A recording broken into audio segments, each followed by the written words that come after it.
doctor Michavila, recién fundada la Universidad Jaume I, me encomendó la conferencia, la lección inaugural de ese curso, que era hacia un cambio climático.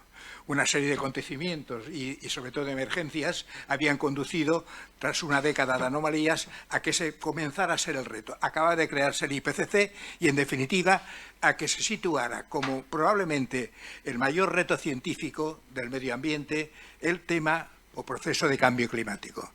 En este sentido, realmente es la lección o realmente el tema de investigación que hemos venido desarrollando como una de las líneas nuestras en el laboratorio de climatología de este edificio que hay enfrente y que hoy nos permite sobre todo alcanzar conclusiones desde luego bastante distantes de las que en aquel momento se planteaban tanto a nivel oficial como a nivel sobre todo de la sociedad en general.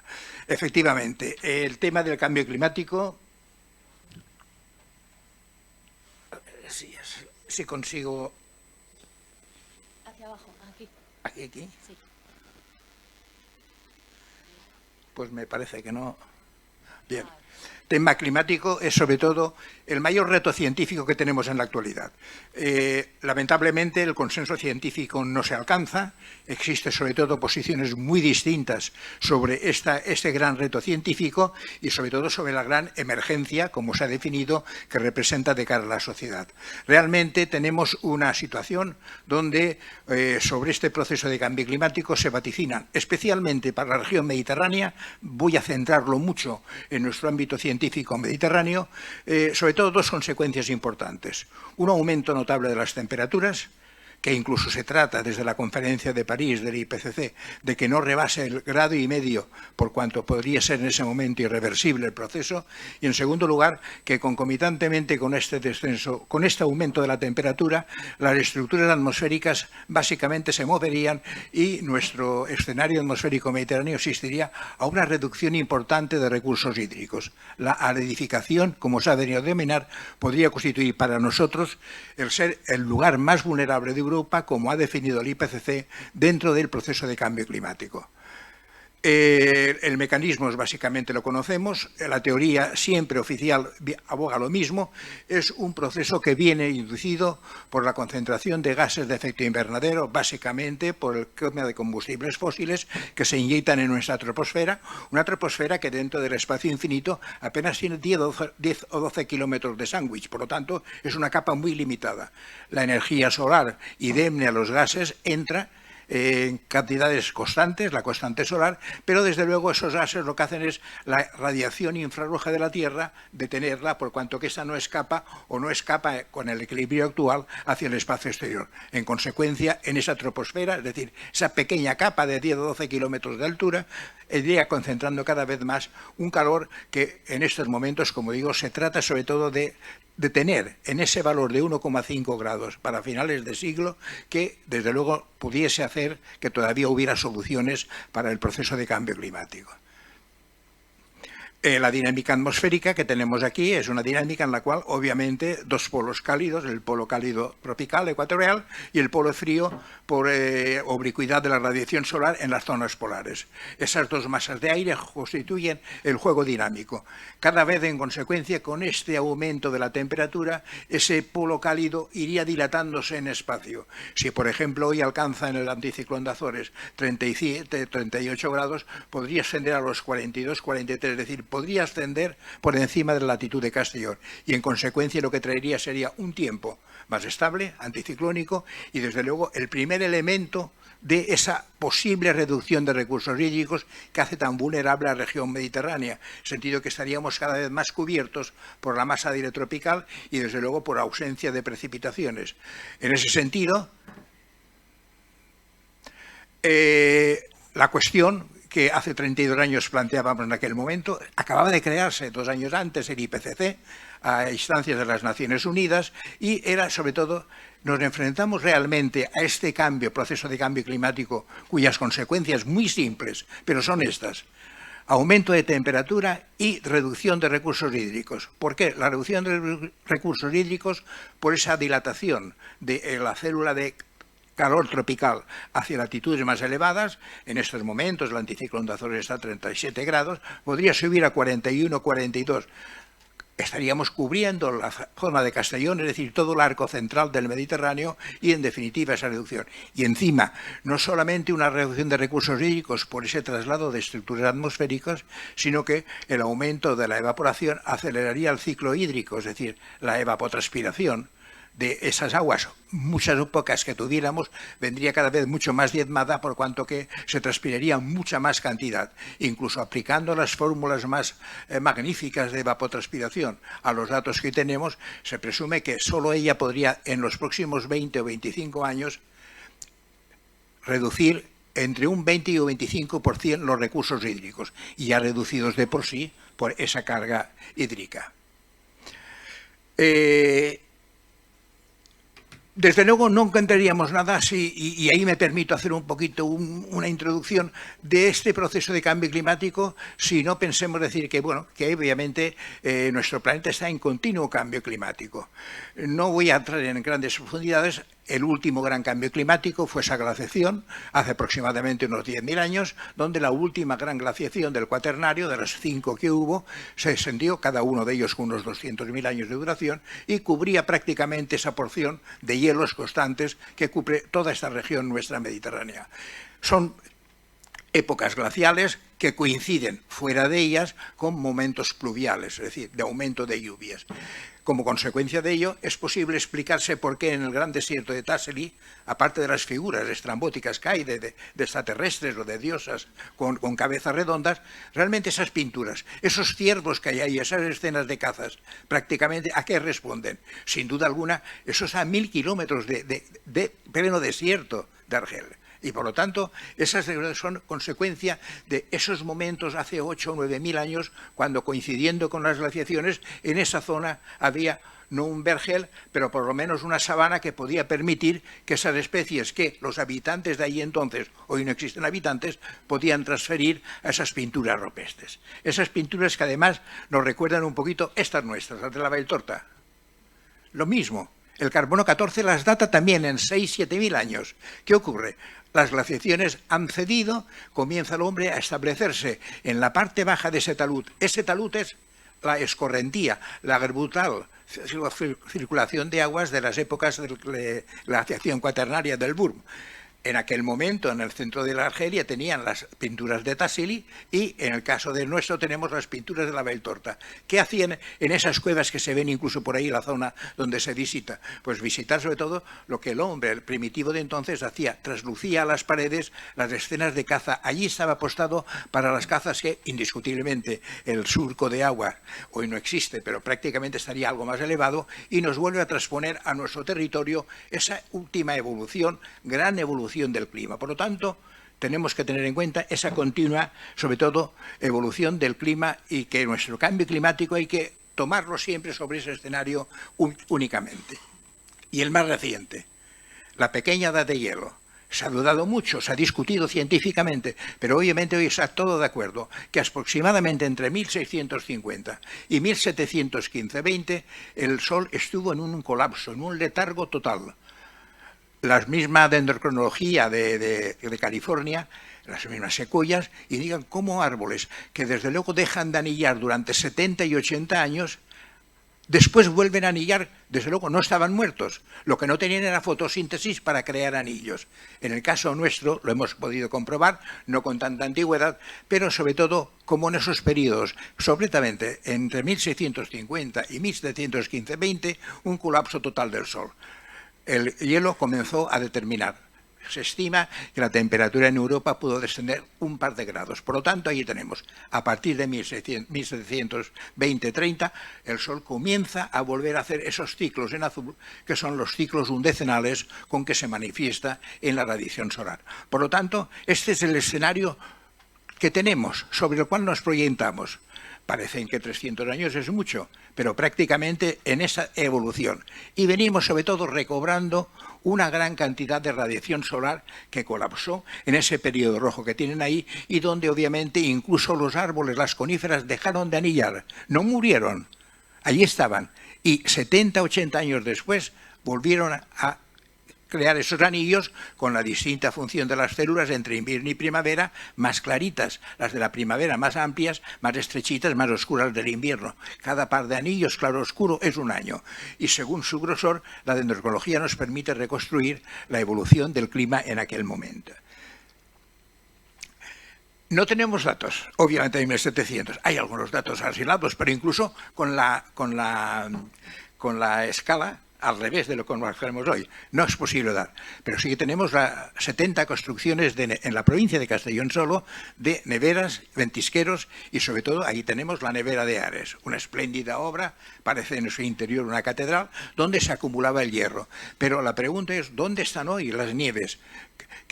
Parece absurdo que cada 5 o 6 años hay una nevada y que construyeran esto para esta región, estos hechos excepcionales.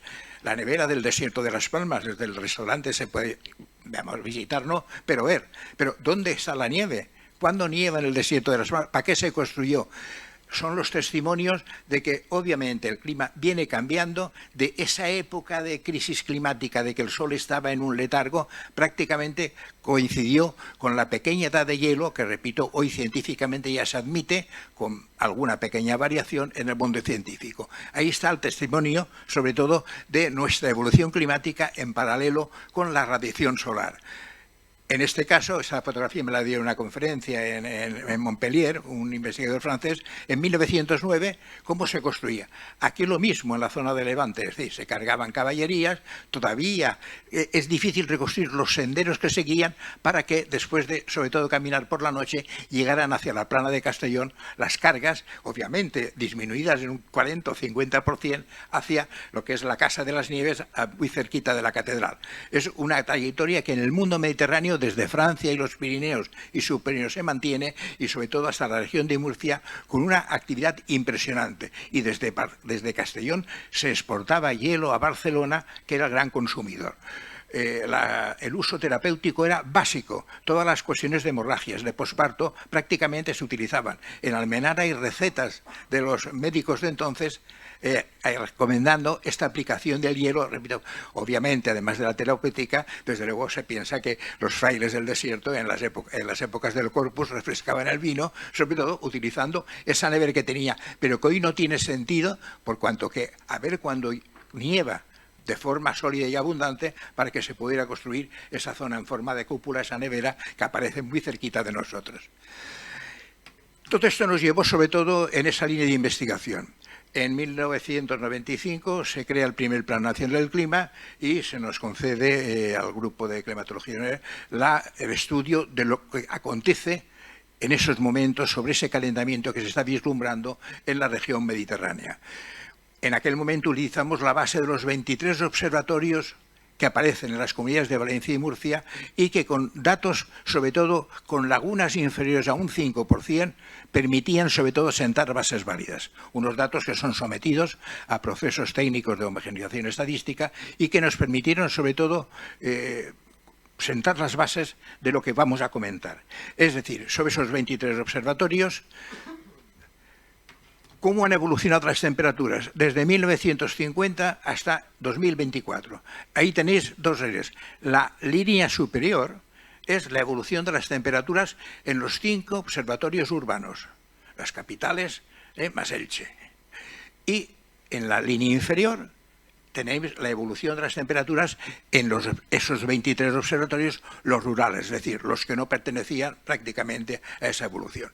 Como podemos ver, hay una distinta tendencia o magnitud de tendencia. La tendencia es la misma de calentamiento climático, eso es lo que ha ocurrido. Pero hemos de darnos cuenta, hasta 1980 no ocurre nada.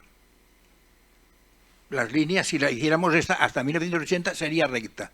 A partir de ahí comienza una evolución de las temperaturas hacia el calentamiento. Lo que estamos sintiendo ahora, la magnitud es esta. Pero, sobre todo, mientras la tendencia o el valor de magnitud de calentamiento de los escenarios urbanos está en 2 grados, en ese periodo, 1950-2024, en el actual lo esperaremos, obviamente, los rurales solo se calienta la mitad, 1 grado.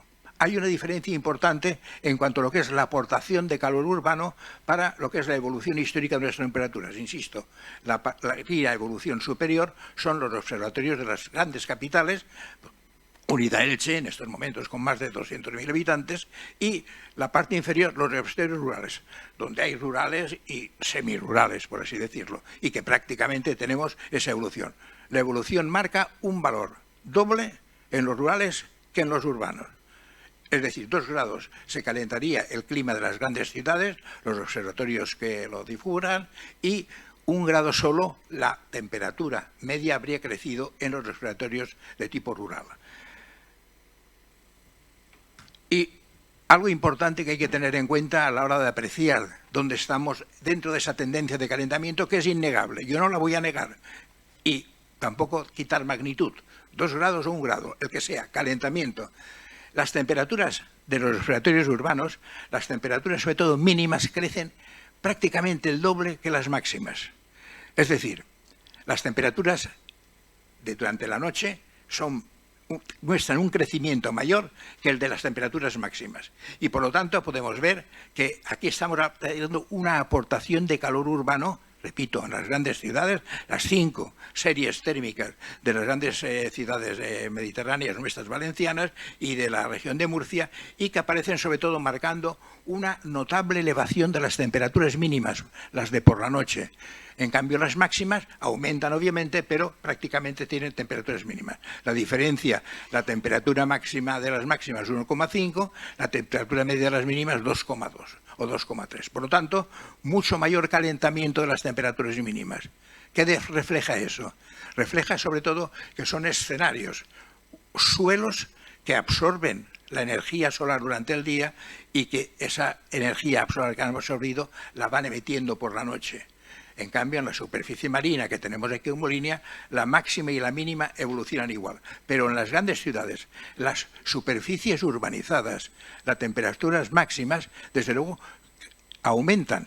Es cierto, hay calentamiento, pero menos que las temperaturas mínimas. Es decir, hay una aportación de calor por esos materiales extraordinariamente hipertérmicos de las construcciones urbanas que determinan ese enorme calentamiento y, en definitiva, en gran parte, el que el calentamiento general sea el doble en las ciudades que en los edificios urbanos.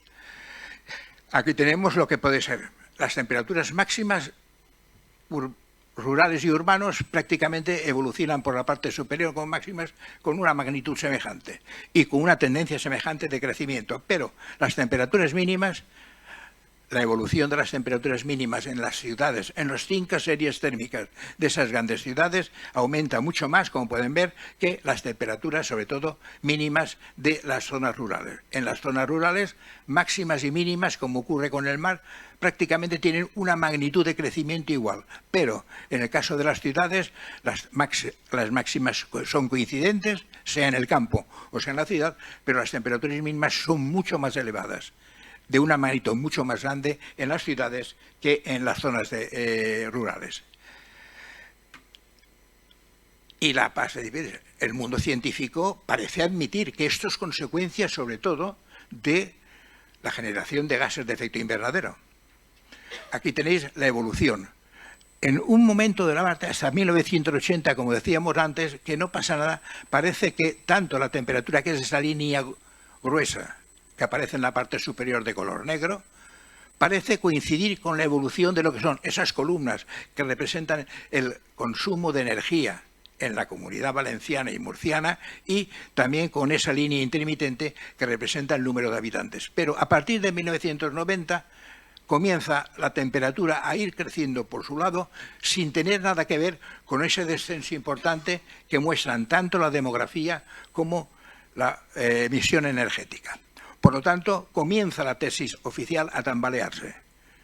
Si realmente la emisión de gases de efecto invernadero en la Comunidad Valenciana, donde están estos observatorios instalados, y no coincide, sobre todo en los últimos 40 años, con lo que son la evolución de las emisiones energéticas y también con el aumento de la población, que implicaría sobre todo una mayor actividad humana, realmente comienza sobre todo a haber una laguna importante en cuanto a lo que es la explicación, o ha sido o sigue siendo la explicación oficial, y el aumento de temperatura, que insisto, es innegable, con una magnitud otra, pero desde los últimos años, prácticamente a partir de 1980, la temperatura regional está mostrando un incremento notable. Pero insisto, en este momento esa gráfica básica muestra que por lo menos en los últimos 30 años la evolución de la temperatura, insisto, la línea grande, creciendo, es decir, sobre todo sumándose a ese calentamiento general, que es la gran emergencia, repito, es el eje energético de todo lo que no puedes venir en lluvias,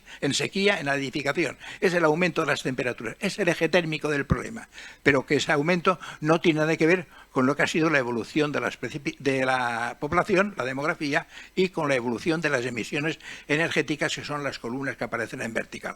Por lo tanto, pero sí hay un hecho importante. En reconstrucción, sobre todo de satélite, de las prácticamente de las 5 ciudades importantes de lo que es la Comunidad Valenciana y de Murcia, y como podemos ver, del sector más oscuro al más claro, el sector más claro es lo que ha crecido desde 1950 hasta el momento actual, podemos decirlo. Y por lo tanto es la expansión, sobre todo, de suelo urbano, la construcción de esas áreas urbanas dentro de las cuales están metidas los observatorios que hemos analizado en la evolución térmica y sobre todo el enorme crecimiento que ha tenido la población urbana en los últimos, podemos decir, 40 o 50 años. Es decir, repito, esas zonas de gris más clarito, las que rodean a los núcleos históricos de población, que son la parte o áreas urbanas de color mucho más claro. Por lo tanto, lo que sí tiene relación este incremento de las temperaturas, esta tendencia de calentamiento y probablemente su magnitud, sería sobre todo no en relación con esas emisiones de gases de efecto invernadero, sino al menos en la región mediterránea y de Murcia, con el incremento de suelo urbanizable, el cambio de uso de suelo, que de una zona rural, prácticamente como tenemos aquí en el borde del edificio de Spytek, ya entramos en un espacio distinto y donde lo que es la recepción de la radiación solar y la emisión de infrarrojos por la noche y prácticamente durante todo el día, prácticamente cambia sustancialmente. Si tuvimos la estación, durante casi 20 años hemos tenido una estación en la plataforma de BP hasta 1913, donde obviamente se tuvo que sustituir con la construcción de la dársena del puerto, la temperatura máxima y la mínima siguen evolucionando igual.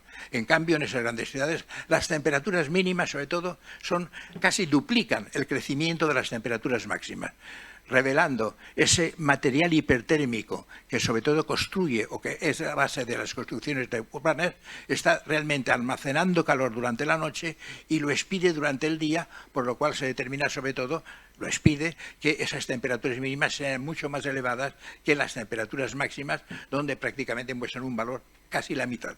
En el caso de la zona rural, es decir, sería más allá del límite de la zona de Castellón, prácticamente tendríamos ya unas máximas y mínimas que no evolucionarían. Este es el Observatorio de Castellón hasta 1976, el edificio Ribalta. ¿Es zona urbana o rural? Prácticamente era una zona rural en aquel momento, podemos ver todo lo que aparece alrededor, ni existe tráfico urbano ni nada, pero sí que hay un cambio de suelo importante un poquito más allá. Las series, obviamente, insisto, se han trabajado mucho, se han homogeneizado técnicamente, en función sobre todo de todas ellas, siempre mostrando correlaciones de 0,75 por encima y, por lo tanto, utilizando las mejores técnicas que, sobre todo para publicaciones internacionales, te exigían y que determinan, sobre todo, un crecimiento de la temperatura. Creció desde el edificio Ribalta, en 1976 se traslada a Almazora. Pero se traslada a Almazora, yo estuve en la inauguración, a una zona que era la estación fitopatológica de los ingenieros agrónomos, en una zona rural. El observatorio meteorológico eran unas oficinitas y todo rodeado de naranjos. Hoy es el gran parque industrial de Almazora. Esa es la estación. ¿Cómo cambian en muy poco tiempo? Por esto es el Observatorio de Castellón. Prácticamente hoy no solamente cambiaría la fisonomía, sino que estaría completamente oculto y tapado por otros edificios que se han hecho al lado. Y hicimos una experiencia entre el 21 y el 25, seguimos hablando, y prácticamente vimos que la estación central de esta urbanización, la estación del Casino Antiguo, instalamos una estación del mismo tipo que todas las demás, comparada con la estación de la UGE, con la estación sobre todo de Almazora, de Castellón de Emet y con la estación del puerto.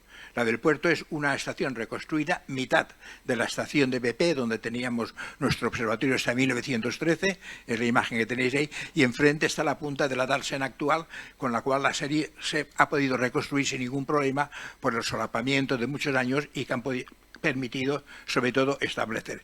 Y se puede observar que prácticamente entre los observatorios de la UGI, el del Port y el de Almazora, con respecto al del Casino Antiguo, hay diferencia entre 0,8 y 1 grado, mucho más cálido lo que es el centro de la ciudad, centro sobre todo, si quieren de actividad humana, pero si quieren sobre todo del centro de esa urbanización y de ese cambio de uso o ampliación del uso, que es sobre todo el efecto de la urbanización. Vamos aquí. Pero hay que ir contiendo.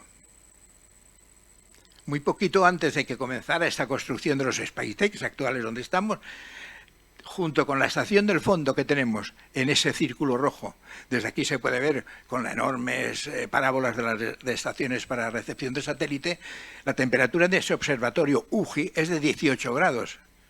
De 19 es prácticamente, y la del casino, de 18 grados. Pero la estación que teníamos prácticamente donde se construye la torre de altura, 17,3. Prácticamente es la misma temperatura con la cual yo en el año 70 los alumnos, son muchos años, comenzaban las clases y cuando tratamos el tema, la referencia térmica era 17,1, 17,2 como temperatura de Castellón. Prácticamente en 20 años no había cambiado la temperatura. Esa estación que tienen ahí, la primera, es actualmente la que ocupa pues lo que fue el desarrollo del campus y en definitiva marcando una temperatura de 17,3. Paralelamente a los 18 que marcaba la de la terraza, más elevada, pero dentro de un edificio urbano. Y por lo tanto, la cautela que hemos tenido, sobre todo a la hora de poder comentar y sacar conclusiones, es sobre todo insistir bastante en ese efecto.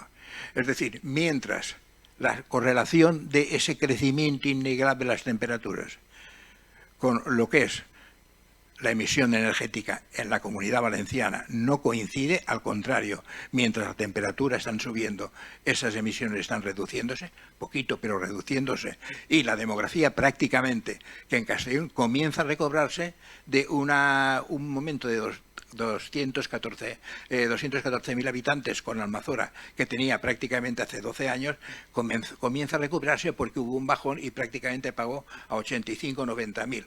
En ese momento comienza a recuperarse. Por lo tanto, no tiene relación el aumento de las temperaturas ni con el aumento de la población, ni con el aumento, sobre todo, de esas superficies de emisiones de gases que tenemos en toda la comunidad. Y que las temperaturas, sobre todo, obedeciendo. Esa era una estación instalada dentro de lo que es la zona verde del campus de entonces. Y la zona o la estación de arriba de la terraza, que prácticamente tendría que ser más fría, marcando 18 grados, porque ya pertenecía a lo que era, por lo menos, el extremo de la urbanización de la nueva ciudad universitaria construida. Y aquí tenéis otro hecho importante, la evolución de las temperaturas en las Islas Columbretes. No es urbano, rural, es un observatorio natural y prácticamente ha mostrado un incremento de temperatura donde en estos momentos está prácticamente al mismo nivel de que podría ser el observatorio de Almazora. Es decir, estamos rozando los 19 grados de temperatura media, insisto, con 17,12, con que en los años 70 se hablaba de la temperatura media de Castellón. Es decir, casi 2 grados por encima, que esto es innegable y no lo debe de negar nadie. El problema está en ese reto. ¿Cuál es la causa que ha producido este enorme crecimiento? Sin duda alguna, en el caso del marino, solo hay una causa, que es la radiación solar. El único factor importante en la introducción de energía solar y sobre todo de la energía visible, que es la que alcanza hasta 100 metros, es sobre todo la radiación solar. Por lo tanto, aquí no hay ni efecto urbano ni efecto de cambio de suelo, sino simplemente una radiación solar que va acumulándose. El mar es el mayor reservorio de energía que tenemos y, por lo tanto, toda la energía, su gran calor específico, lo convierte sobre todo en una memoria de lo que es la radiación solar sobre el planeta. La energía que contiene 1 litro de agua corresponde a un volumen de 3 metros cúbicos, es decir, 3.000 veces más concentrada la energía. Y esa es la evolución final y donde yo quería sobre todo llegar. Pero, obviamente, tanto el año hace 30 años en mi conferencia como en estos momentos se decía, va a producir una desertificación. El aumento de la temperatura obviamente se va a traducir en que la masa de aire tropical va a cabalgar sobre nosotros. Va a determinar sobre todo que las borrascas tarden más en llegar, que haya menos. Y en definitiva, sobre todo, que podamos tener una reducción de precipitaciones. Desde 1950 a los últimos 75 años, la tendencia no manifiesta ninguna tendencia de reducción de lluvias. Son datos del observatorio, en este caso, de esos observatorios urbanos, repito, los observatorios que tenemos, la zona litoral de Mérida, 5 observatorios. La tendencia prácticamente no manifiesta.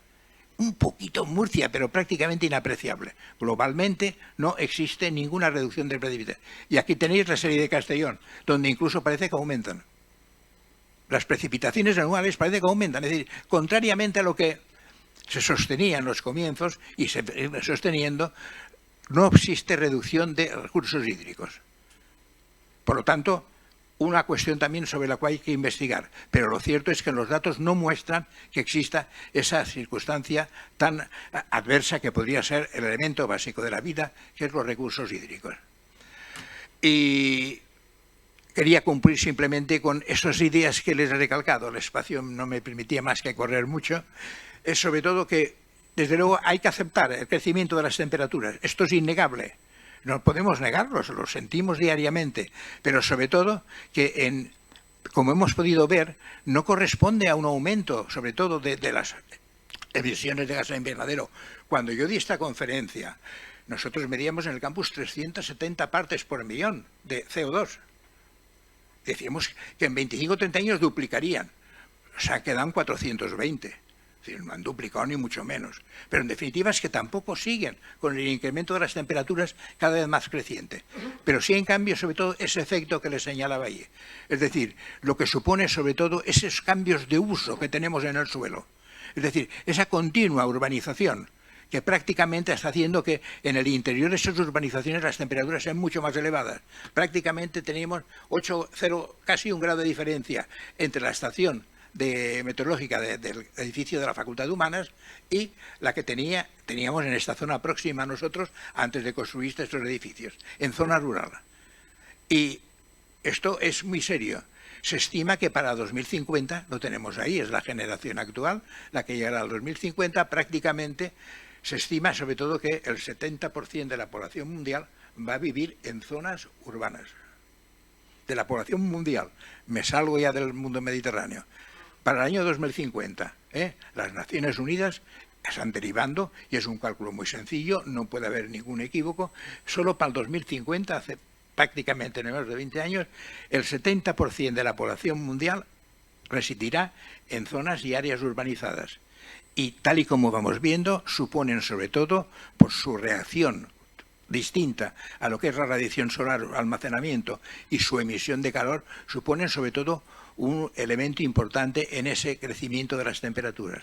De tal manera que, en estos momentos, se puede ser optimista. No sé, desde luego, el valor de 1,5 de aumento real de la temperatura está lejos de alcanzarse.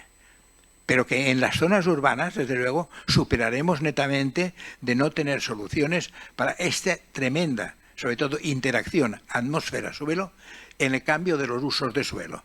Todo lo que ha supuesto un aumento, sobre todo del suelo urbanizable, de la construcción de áreas con materiales hipertérmicos, que son la construcción de las ciudades, es lo que ha supuesto realmente ese calor que sentimos y que notamos en estos momentos todavía, ya a finales de octubre. Y sobre todo, obviamente, esto.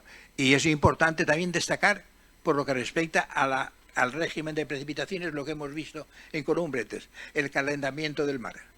No hay que soslayarlo. Un calentamiento del mar, que el mar es sobre todo por su gran calor específico el reservorio de energía que tenemos. Y su evolución es muy lenta, va almacenando energía. Prácticamente lo que no ocurre con la atmósfera. La atmósfera y la Tierra se comportan. A 10 metros del suelo la temperatura que reina es la media de Castellón, 17 grados. Prácticamente todo es una chapa, pero en el mar ese calentamiento es un reservorio importante de energía y por lo tanto, sobre todo, que puede hacer, sobre todo, que por las interacciones con la atmósfera, nuestro régimen de precipitaciones pueda seguir igual o incrementándose como se señalaba en Castellón. Y que prácticamente podamos tener, pues sobre todo y lamentablemente, sucesos en los cuales habrá que estar muy vigilantes de la previsión y sobre todo muy vigilantes de las recomendaciones que se realizan. Nuestra zona desde Alicante es una muralla que hemos construido en torno a la zona costera y desde el Puig Campana y todo el Montgó, Denia, todo, son aguas que se arrojan hacia el mar. y por lo tanto hay que tener muchísimo cuidado y que precisamente seguimos en que el 70% de las precipitaciones valencianas con más de 60 milímetros en 24 horas han acontecido en los meses de septiembre y octubre. Estamos sobre todo en una fecha que lamentablemente es la fecha de la mayor que recordamos, la de Santa Teresa en Murcia. Murieron 1000 personas, 800 en Murcia, unas poquitas en Lorca, y que por lo tanto el régimen sigue siendo el mismo. No aumenta nada, pero que indiscutiblemente el calentamiento marino puede jugar siempre a favor de que ese régimen se mantenga o se acentúe. Y que sobre todo esos meses de septiembre y octubre, que concentran, insisto, el 70% de lluvias, donde en 24 horas han caído sobre todo más de 60 milímetros, que se concentren en esos meses y siga concentrándose. Y que por lo tanto esto va a seguir. Este régimen vamos a tenerlo, incluso podría incrementarse en la magnitud en que el mar está mucho más convectivo, pero indiscutiblemente que lo que habrá que estar es muy pendientes de una administración que sobre todo los avisos y todas las estrategias para poder evacuar y poder tomar todas las medidas precisas estén siempre muy cerca del ciudadano y de la sociedad y sobre todo de los dirigentes que administrativamente nos gestionen. Muchas gracias. Yo no daba clase, sí, pero los 20 minutos han sido un problema. Buenos días. En primer lugar, dar las gracias a Spytek, a todo el equipo. Contentísimo de estar presente una vez más aquí, en este nexo de unión siempre con la innovación, empresa-universidad. La verdad que es un placer volver aquí. Hoy toca hablar de impacto de extremos climáticos. Es mi primera ponencia sobre esta temática. Yo soy experto en depuración de aguas en el ciclo integral del agua.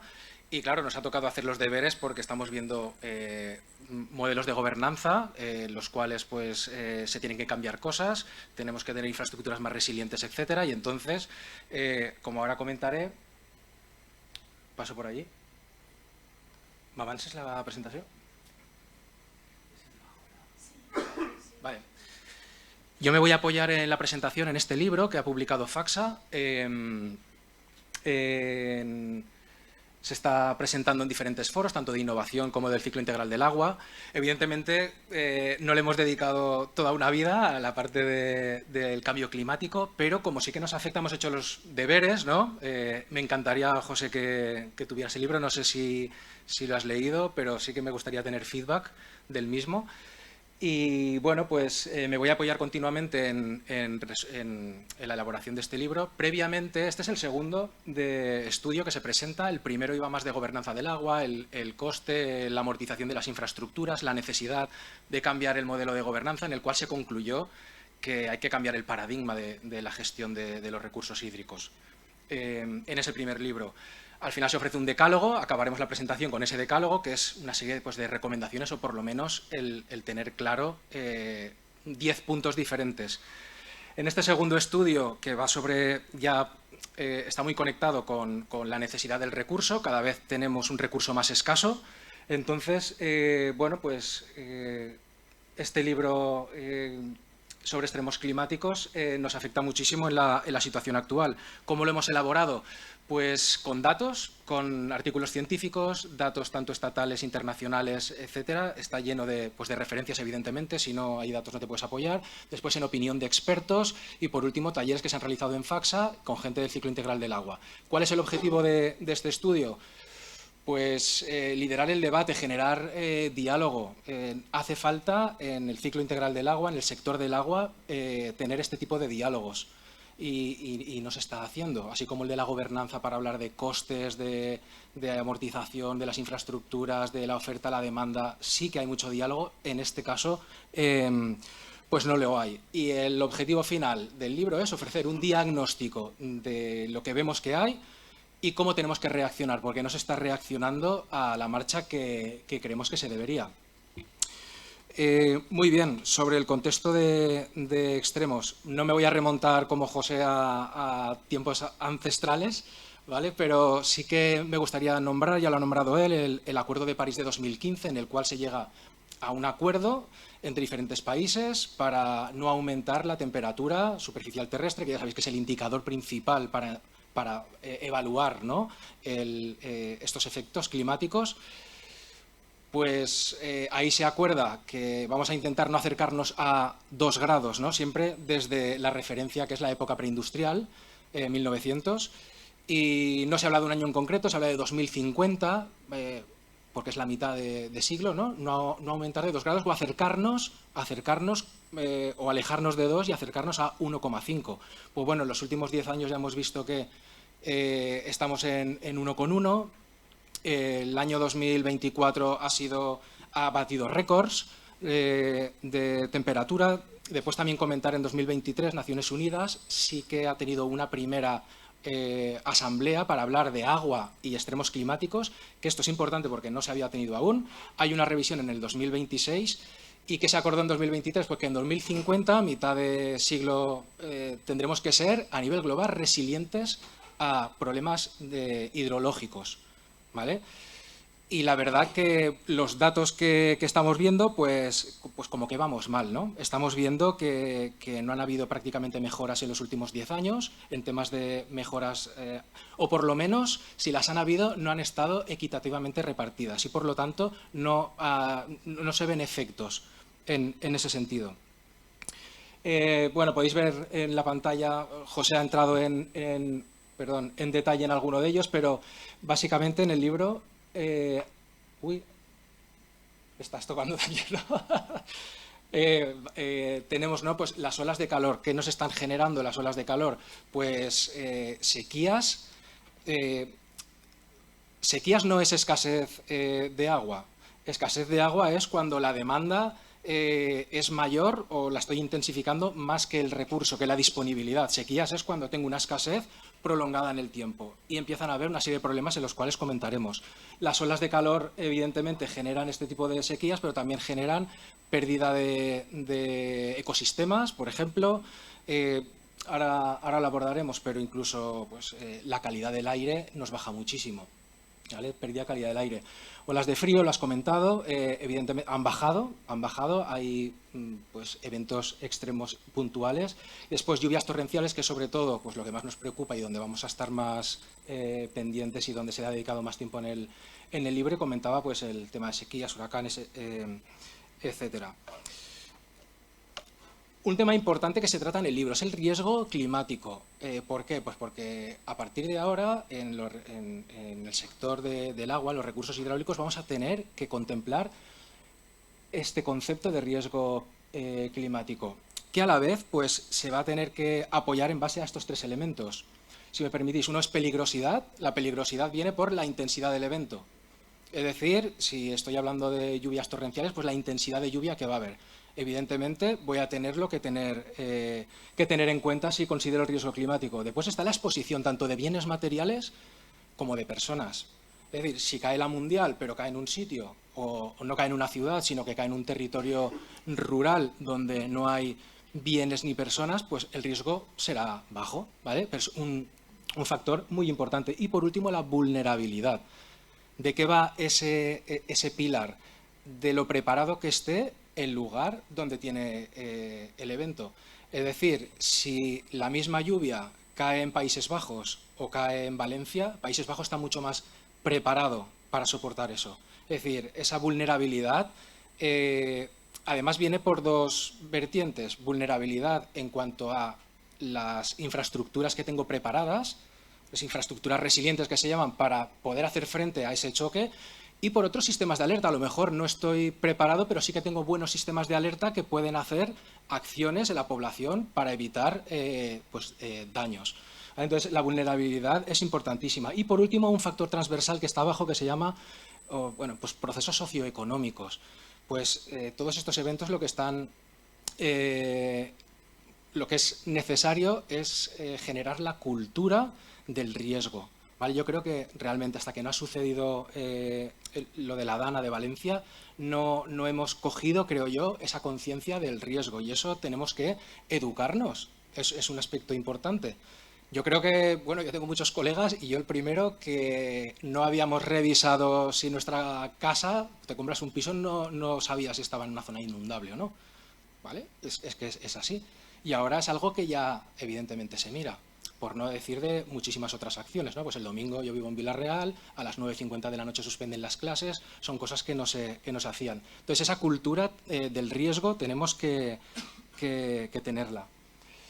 Bueno, ha comentado José, queda claro, ¿no? Pero hacer un poco de énfasis en esto. España está entre los países más vulnerables, estamos el 8º en una serie de, ahí lo pongo, ¿no? En el índice del riesgo climático de Hermann Wach, en este caso, pues desde el 93 hasta el 22, 8º puesto. Si después nos vamos a fenómenos extremos en el 22, olas de calor, incendios forestales, inundaciones, tenemos en España el 5º puesto, es decir, estamos en un lugar con mucho riesgo, ¿vale? Ahí tenemos datos, ¿no? 74% del territorio en riesgo de desertificación, sequías recurrentes, después hablaré de casos más concretos, aterrizando un poco todo esto, lluvias superiores a 700 litros metro cuadrado. Bueno, un mapa de índice de riesgo, por insistir en lo que es el concepto, en el cual pues aparece España, Italia, Grecia, ahí aparece Pakistán también, pero estamos en un territorio con muchísimo riesgo, y Portugal también, evidentemente. Vale. El impacto sobre los recursos hídricos. Bueno, empezaré comentando, ¿no? Aquí sí que quiero comentar algunos casos más específicos, pero el ciclo integral del agua que nos han enseñado, ¿no? El ciclo del agua que nos han enseñado en el colegio, pues se va a tener que explicar de manera diferente, en el sentido que cuando nos lo han explicado en el colegio, esto funciona de manera estacionaria, en el cual siempre hay una evaporación, una lluvia, y que siempre estás compensando la demanda con la disponibilidad del recurso. Esto es lo que está cambiando, el ciclo está ahí, lo que pasa que no es regular. Hay épocas en las cuales tenemos una escasez y, además, en las ciudades, que es a 2050 la mayoría de la población va a vivir en ciudades, hay un uso más intensivo. Entonces, ese reajuste es el que después va a generar tensiones, ¿vale? en la población, más allá del propio recurso. La menor disponibilidad de agua, ríos, embalses, acuíferos, es decir, agua superficial, agua subterránea. Por hablaros de casos concretos, en el 2021 empezó una sequía muy importante en Cataluña, la recordaréis, hace 2 años se hizo muy presente. Nosotros llevamos depuradoras, gestionamos agua en Cataluña. ¿Qué pasó? Pues bueno, el pantano, el embalse desagua al 15%, en Lloret de Mar no se pueden de repente llenar piscinas cuando es una zona súper turística. Tiene esas consecuencias, incluso, por ejemplo, el agua de boca que se abastece a Barcelona y zona metropolitana de Barcelona, se alimenta de 2 ríos, el río Llobregat y el río del Ter. Pues claro, en Girona empieza a haber, que el río Ter pertenece a Girona, empieza a haber escasez de agua, y entonces los de Girona, 8 hectómetros cúbicos que te estás llevando el río Ter, me los voy a quedar yo. Se acabó entonces en Barcelona, ostras, ¿ya cómo nos alimentamos, no? El río Llobregat además es más turbio, no están preparados para servir el agua del Ter tiene más calidad. ¿Qué se hace? Pues una desaladora improvisada con un tiempo de amortización de 6 años, de momento está ahí, pero pues es lo mismo, está desalando agua con muchísima calidad que después se está mezclando con otra de peor calidad, y ya estás entrando en improvisaciones y en una gestión que podría ser mucho mejor, ¿vale? Evidentemente hay planes de emergencias de sequía y así, pero no consideran este tipo de situaciones. Por tanto, se tienen que ir actualizando lo que es el modelo de gobernanza. Contaminación y salinización en Baleares, ¿qué problema tenemos? Pues que hay un uso muy intensivo allí la mayoría del agua es subterránea, de acuíferos, se ha hecho un uso muy intensivo, se han salinizado, ya sabes, si pierdes la línea piezométrica, se desalinizan, y no es un proceso irreversible, pero sí que cuesta mucho recuperar un acuífero o un pozo una vez le ha entrado el agua salina. Y esto viene otra vez, por la escasez del recurso y la intensificación del mismo. Estancamiento proliferación de patógenos, daños en infraestructuras hidráulicas, evidentemente, pues hablaremos, pérdida de ecosistemas. Bueno, por aterrizar temas, el Mar Menor, por ejemplo, lo conocéis, cuando hay una escorrentía grande, pues todos los fertilizantes, nitratos, etcétera, van al Mar Menor y se ha perdido un ecosistema enorme. Y todos lo sabemos, y en Murcia hay un gran problema. Pues bueno, tienen que haber unas infraestructuras preparadas. Ya se han hecho tanques de desnitrificación, etcétera, pero están siendo pues insuficientes. Pero que después los ecosistemas no se recuperan a base de meter pasta. Hace falta una planificación más a largo. Vale, entonces, ¿cuál es el coste de la inacción? En el libro es una parte que se aborda, ¿no? Vamos a poner costes sobre esto. Costes hay de dos tipos, costes directos, que al final es infraestructuras, etcétera, pero pues están los costes indirectos, esos costes más difusos que permean en lo que es la propia sociedad, ¿vale? Que ahora los iré comentando, ¿no? Pero que generan esas tensiones entre los diferentes sectores industriales, el sector agrícola, etcétera. Bueno, podemos ver la tendencia de los costes, ha aumentado en los últimos 10 años, pero por hablar de números, pérdidas económicas. Yo también me pierdo con estos valores, pero fijaros desde arriba hasta abajo, ¿no? 2,9 billones con B de Barcelona a nivel mundial entre 2000 y 2019. Bueno, es a nivel mundial, ¿no? Aterrizándolo un poco en 2024 son 320.000 millones de dólares. En España llevamos acumulados 95.000 millones de dólares desde los años 80 hasta el 2023 y, pues, como apunte, ¿no? Solo la DANA en Comunidad Valenciana, el efecto de la DANA, 17.000 millones de euros. ¿Qué quiere decir esto? Pues que si tenemos un sistema de alerta temprana, infraestructuras resilientes, una inversión acorde a la nueva situación, es que todo esto lo amortizas. Es decir, no podemos tener este coste, ¿no? de no tener esa planificación. Bueno, pues eso, en infraestructuras, después en impactos en sectores productivos, costes directos, pues en la agricultura, no hace falta decirlo, ¿no? Estos son los que más expuestos están a toda esta problemática y, por ejemplo, el turismo. En España es clave el turismo. Estamos hablando que estamos con un riesgo enorme y con un modelo de país que está yendo muy hacia el turismo y que estamos muy expuestos. Y esto también es un riesgo porque pues, los turistas lo ven. Hablo desde también la propia empresa, ¿no? Que en Grupo Jimeno, actualmente Nealis, lo de Grupo Jimeno ya hace dos semanas que ya no se puede decir, ahora es Nealis Group, nos dedicamos mucho tenemos toda una parte dedicada al turismo y esto, pues claro, también está encima de la mesa, toda esta parte. Bueno, costes indirectos, ambientales, institucionales, sociales. Aquí a lo que voy es que hay una serie de conceptos que va más a las tensiones por los recursos. En el momento, como he comentado antes, que hay escasez del recurso, empiezan esas tensiones entre diferentes sectores productivos o incluso competencia entre los mismos sectores productivos. O si se rompe una infraestructura que conecta a dos localidades, pues esa reconstrucción va a generar tensiones. Si no tengo una buena alerta temprana o una buena planificación, o seguro que conocéis a gente afectada por la DANA que aún está esperando esas ayudas, etcétera, crea desconfianzas al grupo político que está en ese momento. Pues esos son como esos costes indirectos de los que hablamos, ¿no? Y que crean esas tensiones entre territorios. No sé si habéis oído hablar del modelo PESETA 4. Lo saco porque me parece muy interesante, es del Joint Research Center y bueno, cabe decir que a nivel estatal las comunidades autónomas se están basando para calcular los riesgos. ¿Esto de qué va? Pues bueno, es al final un modelo de cómo te puedes calcular el coste de esta inacción según el riesgo. Se han calculado diferentes escenarios. Antes José lo comentaba, escenario de temperaturas, ¿no? Si aumento hasta 1.5 a 2, estoy hablando de la temperatura de superficie terrestre, el indicador está el cambio climático. Pues fijaros, han hecho hasta escenarios hasta 4 grados.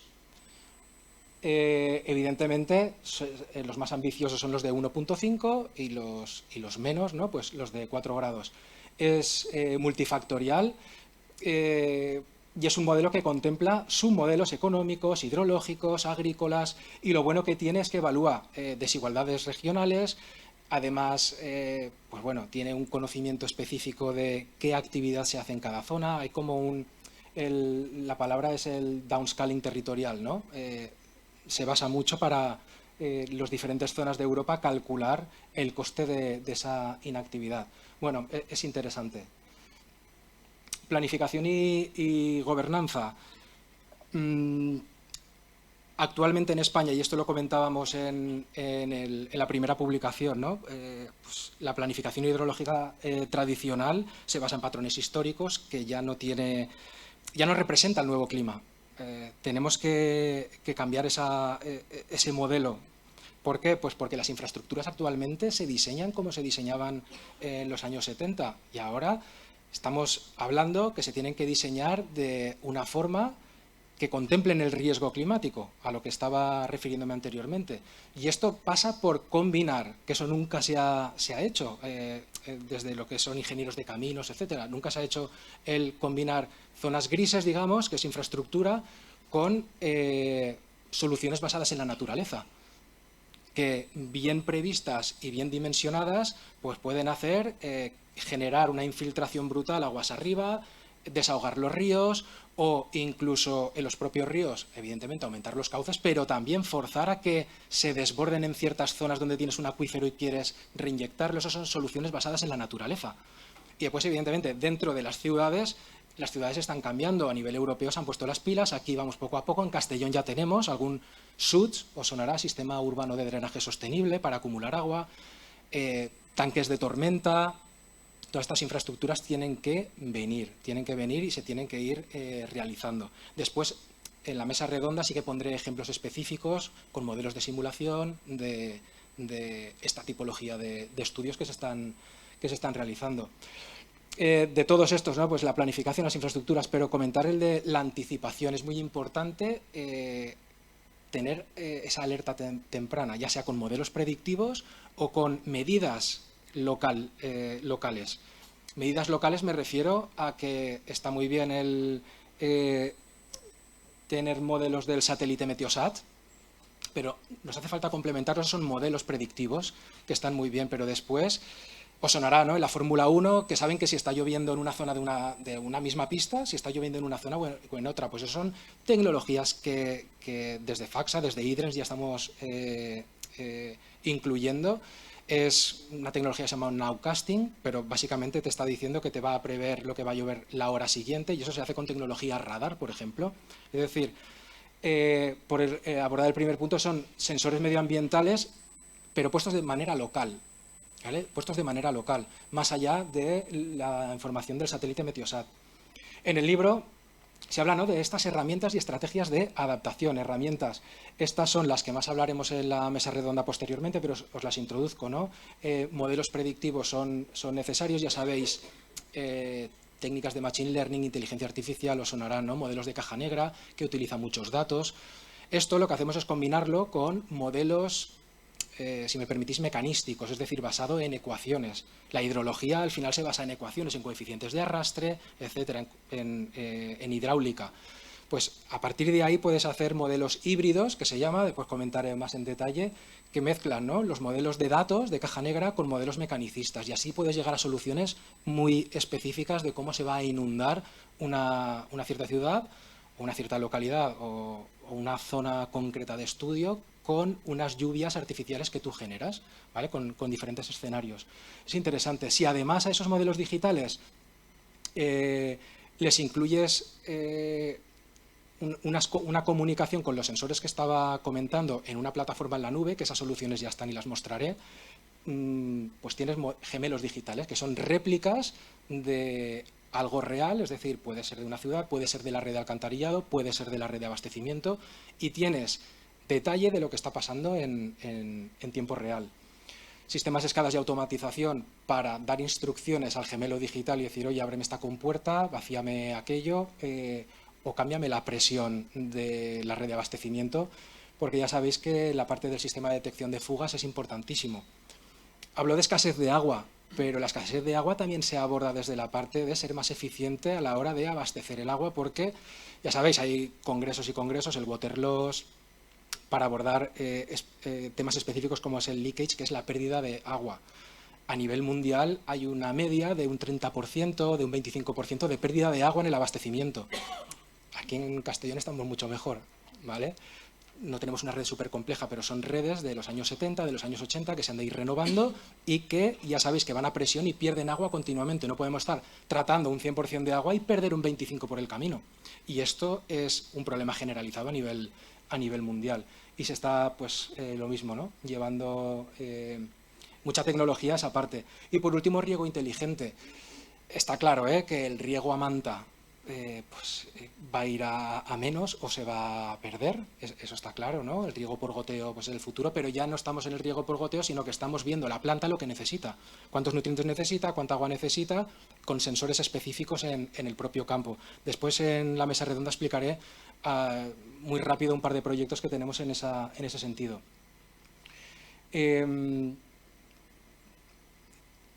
Temas más basados en la naturaleza, pues restauración de ríos, humedales, reforestación de cuencas. Ya sabemos que una lluvia rápida lo que hace es erosionar, no das tiempo a infiltrar, ¿no? A que permee. Entonces, ¿qué haces? Pues reforestar zonas, habilitar una serie de claros. Hay una serie de ejemplos que se ponen en cabecera del río para descargar el río y generar esa permeabilidad, ¿no? Para la captación del agua de lluvia, etcétera. Y bueno, pues restaurar ecosistemas costeros. Aquí no lo tenemos en el Mediterráneo, no tenemos un mar así pues muy agresivo, pero conoceréis los mangroves, los manglares, que lo que hacen es defender, digamos, lo que es la línea de costa. Aquí tenemos espigones y así, pero no es muy eficiente eso, pero tampoco tenemos grandes problemas en ese sentido. Bueno, voy acelerando, me he dejado el teléfono ahí, no sé cómo voy de tiempo. Casos de estudio. En las herramientas que he ido explicando, lo que venimos también a reflejar en el libro es, oye, esto, ¿cómo está la gente? ¿Lo está llevando a cabo? Pues se presentan 2 casos de estudio que son muy interesantes, se han escogido de manera específica. Uno es California, por su semejanza al clima que tenemos en España y sobre todo a nivel más concreto en Murcia. Murcia ya sabéis que aquí en España es la que produce la huerta de Europa, ¿no? Y además está, no voy a decir en un desierto, pero en una zona amenazada por la desertificación. Es muy parecido a California, pero con 2 modelos de gestión del agua muy diferentes, muy diferentes. Allí lo del agua se ha convertido en una cuestión de Estado, cuando aquí en España aún no lo es. Y tienen una serie de mecanismos, tanto públicos como privados, para hacer frente a esta escasez de agua, que además es necesaria porque viven de la agricultura, viven de esto. Estoy hablando de mercados de agua, en el cual además es que es un país como muy alargado, entonces pueden tener zonas más de sequía, con otras que sí que ha habido lluvia y entonces tienen excedentes y se le pone un precio al agua y hay un mercado de compraventa siempre controlado por lo que es el gobierno, que es la que al final distribuye. Pero todos esos bancos públicos de agua son sistemas interesantes. Pues un poco lo explicamos en el libro. Después, los Países Bajos, ¿no? Ya sabéis que tienen 1/4 del país bajo el nivel del mar. Además, están entre 3 ríos importantes, es decir, están en el ojo del huracán si hubiera una gran inundación. Pues ahí hay realmente unas obras de ingeniería brutales basadas en la innovación. Está el Instituto del Tares. Tienen un software que se llama Delft 3D, que nosotros también manejamos, pero mucho apoyo con centros tecnológicos y universidad para llevar a cabo una serie de diques, una serie de tecnología que, claro, los hace muy poco vulnerables a estos fenómenos climáticos. Entonces, es un ejemplo, ¿no?, donde verse reflejado a lo que tenemos que ir. E incluso, pues bueno, se están haciendo, ¿no?, visitas para ver infraestructuras hidráulicas que están, insisto, mejor preparadas que las que tenemos actualmente. Muy bien, en el libro al final acabamos con un decálogo para la resiliencia hídrica. Se trata de tener un mejor modelo de gobernanza basado, contemplando la parte del riesgo y los diferentes actores que hay en el mismo. Por recopilar un poco, aunque no son las conclusiones, pero son como las 10 propuestas de mejora. Seguro que me he dejado hablando porque, pues bueno, al final no te puedes entretener en todas ellas, pero bueno, integrar el riesgo climático, he insistido en eso, modernizar el número 2 y adaptar las infraestructuras hídricas, hay que construir de otra manera, e incluso con el concepto de infraestructuras redundantes, que se llama, es decir, no pongas una, sino pon 2, o combina una estructura gris con además otra infraestructura verde. Desarrollar sistemas de alerta temprana, bueno, pues no me he dejado tantos. Fomentar la gobernanza, ¿vale? Agua inclusiva y cooperativa, para que no existan esas tensiones en el momento de sequía. Es muy fácil hablar en el momento que sí que hay disponibilidad del recurso, pero cuando no lo hay, es bárbaro, ¿no? Porque tienes la industria, no lo he hablado, la generación hidroeléctrica, que también tiene mucho que decir con la disponibilidad del recurso, ¿vale? Para generar energía, evidentemente. Proteger y restaurar ecosistemas acuáticos, impulsar eficiencia, gestión de la demanda, incorporar criterios de justicia social y equidad, que aquí, pues, en los planes de emergencia de sequía es una parte que, la verdad, no lo hay. Hay unas preferencias, ¿no?, de cómo debe ser abastecido una ciudad, pero no está... Hay más ejemplos en el mundo que sí que contemplan esta justicia social y equidad. Promover la innovación tecnológica y el conocimiento, que es lo que hemos venido a hablar, y en la mesa redonda hablaremos más de innovación. Y, pues, me quedo con el 10, ¿no? Sensibilizar y educar a la población de que esto está aquí, que vivimos en una zona muy vulnerable. Tenemos que ser proactivos, que es lo que viene un poco el libro. Es decir, la temperatura global, sí, podemos ¿no?, calcularnos la huella de carbono, etcétera, pero es algo que depende más, tal vez, de los políticos, de los gobernantes o de acciones más comunes.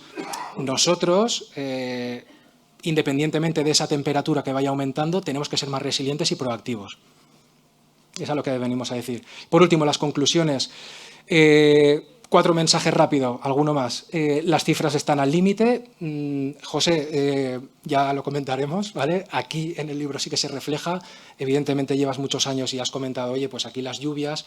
Sí que es verdad que a nivel medio, que entiendo que es en lo que basamos los datos, las lluvias sí que puedes decir, oye, pues aquí ha llovido igual que los últimos 15 o 20 años, pero no ha llovido de manera, o ha llovido de manera diferente, y eso es un poco lo que vemos en el sector hídrico, ¿no?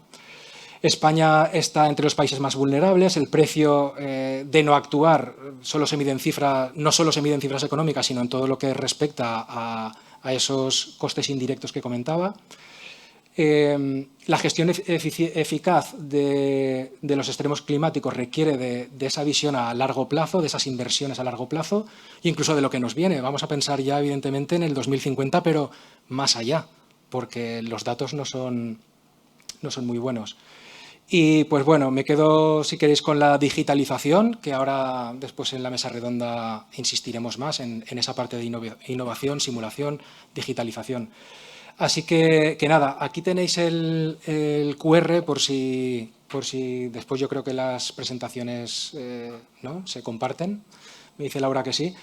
Pues bueno, ahí está el QR para si queréis descargar el estudio y leerlo. Es sencillo de leer, ¿eh? Yo lo he entendido, así que qué bien.